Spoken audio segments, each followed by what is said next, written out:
दोस्तों, मैं मोहम्मद आसिफ कमाल सैफी, आप देख रहे हैं न्यूज़ अवाम तक। उम्मीद करता हूं आप लोग खैरियत से होंगे, बहुत अच्छे होंगे। आज हम अपने शो में जो मुद्दा लेकर के आए हैं वो मुद्दा है शहर बरेली के अतराफ व जवानिब से ताल्लुक़ रखने वाले एक अजीम सना खान, एक अजीम शायर जनाब मोहतरम फ़हीम अख्तर साहब कबिला को लेकर के। जी हाँ, ये कौन है फ़हीम अख्तर साहब कबिला? सोशल मीडिया के माध्यम से आप बखूबी जानते हैं, नात के हवाले से बड़ा मशहूर लहजा, बड़ा मकबूल लहजा और बहुत ज़्यादा मसरूफ़ लहजा अल्हम्दुलिल्लाह। लेकिन आखिर हुआ क्या है, मुकम्मल रूदाद हम आपकी निगाहों के सामने रखेंगे। उससे पहले हम आपसे गुजारिश करते हैं, चैनल पे अगर आप पहली मर्तबा हैं तो सबसे पहले आप चैनल को सब्सक्राइब कीजिएगा और घंटी के बटन को दबाना ना भूलिए ताकि हर आने वाली वीडियो की नोटिफिकेशन आसानी के साथ आप तक पहुंचती रहे। बात है रमजान से पहले की, सोशल मीडिया पे वायरल की गई रमजान में। अब चूंकि रमजान को भी काफी वक्त गुजर गया है, उसके बावजूद भी न्यूज़ अवाम तक के माध्यम से इस खबर को हम इसलिए चला रहे हैं कि कुछ लोग ऑनलाइन नहीं बल्कि ऑफलाइन फ्रॉड करना चाहते थे शायर इस्लाम जनाब मोहतरम फ़हीम अख्तर साहब कबिला के हवाले से, लेकिन अल्लाह ने हिफाजत फरमाई। और एक बात याद रखें, अल्लाह जिसको इज्जत देता है पूरी दुनिया चाह करके भी उसको जलील नहीं कर सकती, और जिसको अल्लाह रुस्वा कर दे उसको कोई चाह करके भी इज्जत नहीं दे सकता।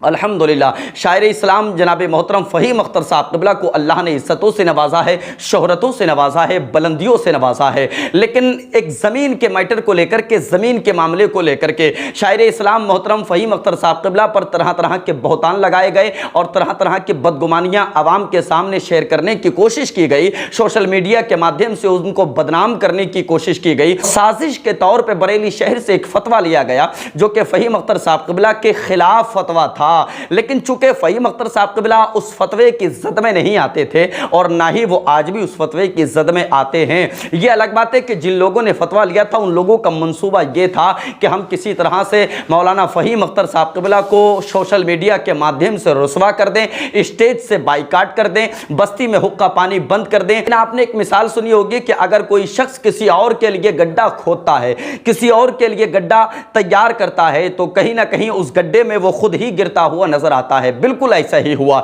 ये ऑफलाइन फ्रॉड करने वाले, पूरा मुद्दा पहले आप समझ लीजिएगा, पूरा मामला आप पहले समझ लीजिएगा।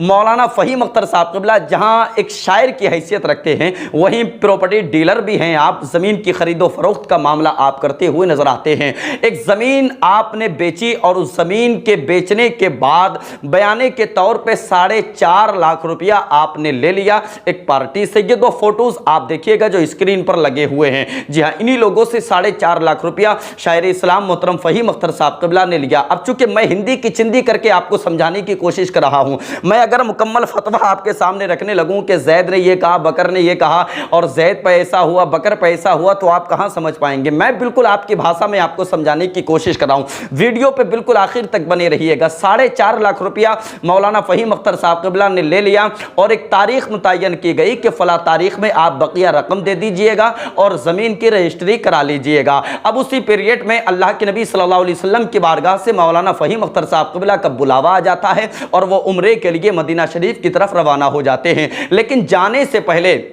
मौलाना फ़हीम अख्तर साहब कबिला ने अपने ख़ास आदमी का इंतखाब करने के बाद पार्टी की मुलाकात कराई और कहा कि आप इनको पैसा दीजिएगा, ये आपकी ज़मीन की रजिस्ट्री आपको करा देंगे। उधर वो मदीना शरीफ में है, इधर वो तारीख करीब आ जाती है। अब जिसके कांधों पे जिम्मेदारी का बोझ मौलाना फ़हीम अख्तर साहब कबिला रख कर के गए थे, उन्होंने कहा कि हम ज़मीन की रजिस्ट्री कराने के लिए तैयार हैं, जो पैसा हमारा अभी बाकी है वो पैसा आप हमें दीजिएगा, हम आपको रजिस्ट्री कराने के लिए तैयार हैं। लेकिन इस पर पार्टी राज़ी नहीं हुई। पार्टी का कहना यह था कि पहले आप जमीन की रजिस्ट्री कराइए, उसके बाद हम आपको पैसा देंगे। अब न्यूज़ अवाम तक के माध्यम से मैं आपसे पूछना चाहता हूं, विश्वास एक अलग चीज होती है और बहुत करीबी मामलात होते हैं वो अलग चीज होती है, लेकिन आप मुझे बताएं कि ये उसूलन सही है कि पहले जमीन की रजिस्ट्री कराइए उसके बाद हम आपको पैसा देंगे? ये बिल्कुल आप कहेंगे कि ये उसूल के खिलाफ है। तो जिस तरह से पार्टी ने यह कहा कि पहले जमीन की रजिस्ट्री कराइए उसके बाद हम आपको पैसा देंगे, तो ये वादे से मुकर गए। इन्होंने वादा खिलाफी की। चूंकि इन लोगों ने वादा किया था कि हम फला तारीख में आपको पैसा देंगे, आप जमीन की रजिस्ट्री करा दीजिएगा। इन लोगों ने वादा खिलाफी जैसे ही की तो सामने वाले लोगों को पैसे की जरूरत थी, उन्होंने किसी और को जमीन को बेच दिया। अब शायर इस्लाम फ़हीम अख्तर साहब क़िबला मदीना शरीफ से वापस आते उनके खिलाफ फतवा लिया जाता है बरेली शरीफ से कि इन्होंने हमसे वादा किया था और वादे के मुताबिक हमें इन्होंने ज़मीन नहीं दी, बल्कि 4.5 लाख रुपया बयाना लेने के बावजूद भी ये हमें ज़मीन देने के लिए तैयार नहीं हुए, किसी और को ज़मीन बेच दी। लेकिन आइए अब यहाँ समझने की कोशिश कीजिएगा, इसलिए कि मैंने अगर आपसे 1 लाख रुपया लिया, 10 लाख रुपया आपको मुझे देना है और आपने मुझसे वादा किया कि फला तारीख में पैसा दे देंगे। अगर फला तारीख में आपने वादा पूरा नहीं किया, पैसा नहीं दिया, तो आप मुकरे हैं, हम नहीं मुकरे हैं। अब ऐसी सूरत में हम आपका वो 1 लाख रुपया जो बयाने के तौर पे आपने दिया था, हम उसको रखेंगे भी नहीं, क्योंकि रखेंगे तो खिलाफे शरा हो जाएगा। हालांकि कुछ लोग ऐसा करते हैं कि अगर कोई वादे से मुकर गया तो उसकी पूरी रकम को हड़प कर जाते हैं, और ये कहीं ना कहीं उनके मुताबिक सही होता है कि या तो वादा पूरा करो वरना हम आपकी रकम नहीं देंगे। लेकिन मौलाना फहीम अख्तर साहब क़िबला ने ऐसा बिल्कुल नहीं किया। उन्होंने कहा कि आपने वादा पूरा नहीं किया, इस वजह से जमीन को किसी और को बेच दिया गया। 4.5 लाख रुपया जो आपका है वो आप हमसे ले लीजिएगा। 4.5 लाख रुपया मौलाना फहीम अख्तर साहब क़िबला ने वापस कर दिया। 4.5 लाख रुपया लेने के बाद अब इस पार्टी का फिरौट देखें। इस पार्टी का कहना है कि हम 4.5 लाख रुपये का डबल लेंगे, हमें डबल चाहिए, इसलिए कि आपने जमीन भी हमको नहीं दी। जो फतवा इन्होंने मौलाना फहीम अख्तर साहब क़िबला के खिलाफ लिया था, उस फतवे की रुदात भी आप सुन लीजिएगा। जिस तरह से आप तहरीर लिख करके लेके जाएंगे मुफ्ती साहब क़िबला, उसी को पढ़ने के बाद फतवा देते हुए नजर आएंगे। तो जो तहरीर ये लेकर के गए थे वो सरासर झूठ पर मबनी थी, सरासर गलत थी, इसलिए कि उसमें चंद ऐसी बातें भी लिखी गई थी जो मैं आपके गोशे गुजार कर दूं। उसमें कहा गया था कि मदीना शरीफ से मौलाना फहीम अख्तर साहब क़िबला ने हमसे बात की और उन्होंने कसम खाई और हमें आश्वासन दिलाया कि जमीन में आप ही को देने की कोशिश कर रहा हूं। हालांकि मौलाना फहीम अख्तर साहब क़िबला का कहना है कि यह बिल्कुल सरासर झूठ है,